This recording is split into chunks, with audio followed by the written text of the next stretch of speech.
Dans un petit ashram situé au milieu d'une forêt dense, vivait un célèbre maître zen.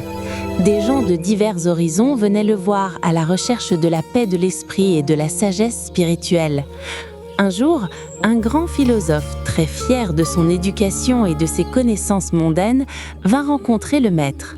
En s'inclinant devant lui, il demanda « Maître, j'ai lu de nombreux livres et analysé de nombreuses philosophies.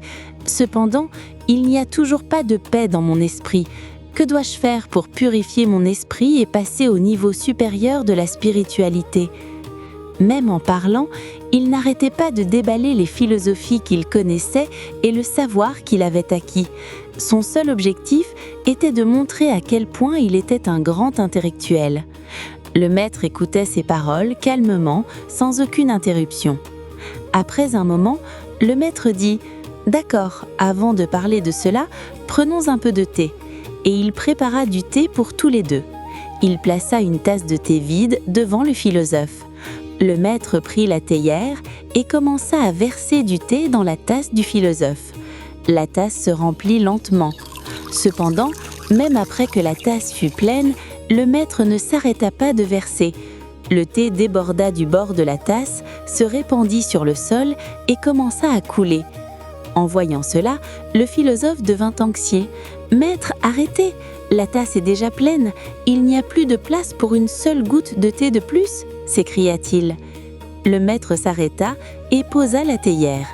Puis, il sourit doucement au philosophe. « Vous êtes juste comme cette tasse de thé, » dit le maître. « Votre esprit est déjà plein de vos propres opinions, de vos préjugés, de votre prière et de vos connaissances mondaines.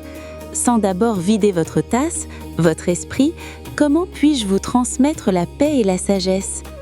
Le philosophe réalisa son erreur et baissa la tête de honte. Il comprit que pour acquérir la vraie connaissance, il faut d'abord abandonner l'ego et purifier l'esprit. Morale de l'histoire: la purification de l'esprit. Libérer les préconceptions.